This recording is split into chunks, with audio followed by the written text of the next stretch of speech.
بسم اللہ الرحمن الرحیم۔ حضرت ابو ہریرہ سے روایت ہے، ان ابی ہریرہ رضی اللہ تعالی عنہ قال قال رسول اللہ صلی اللہ علیہ وسلم لا ترغبوا عن ابائکم فمن راغب عن ابیہ فقد کفر۔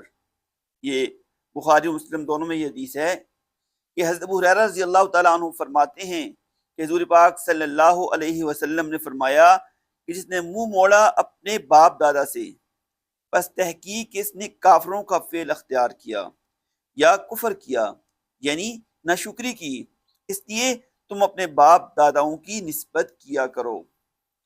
ایک دوسری حدیث میں ذات بدلنے پر جنت حرام قرار دی گئی ہے۔ حضرت سعد بن ابی وقاص رضی اللہ تعالیٰ عنہ کی روایت ہے، بخاری اور مسلم کی حدیث ہے کہ فرمایا رسول اللہ صلی اللہ علیہ وسلم نے جس نے اپنی ذات بدل دی، حالانکہ اس کو علم ہے کہ یہ میری ذات نہیں، بس جنت اس پر حرام ہے۔ آج کل نسب بدلنا، قوم بدلنا، ذات بدلنا ایک فیشن بن گیا ہے۔ گاؤں دیہات کے لوگ تو ایک دوسرے کو جانتے ہیں کہ ان کا تعلق کس قبیلے سے ہے، کس قوم سے ہے، کس ذات سے ہے، لیکن جب شہروں میں یہ بعض لوگ چلے جاتے ہیں تو اپنا قوم قبیلہ تبدیل کر دیتے ہیں۔ اچھا، قوم قبیلہ ہوتا کس لیے ہے؟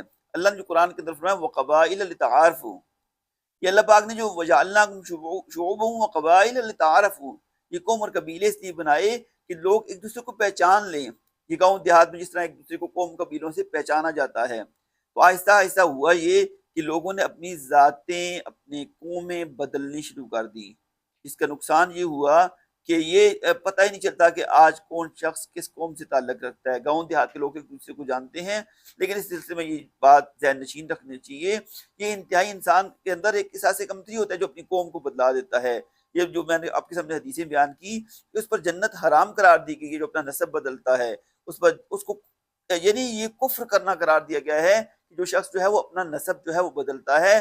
یاد رکھیں اللہ کے نزدیک صرف عزت والا وہ ہے، ان اکرمکم عند اللہ اتقاکم، یعنی جو متقی اور پرہیزگار ہوگا وہی اللہ کے نزدیک عزت والا ہوگا۔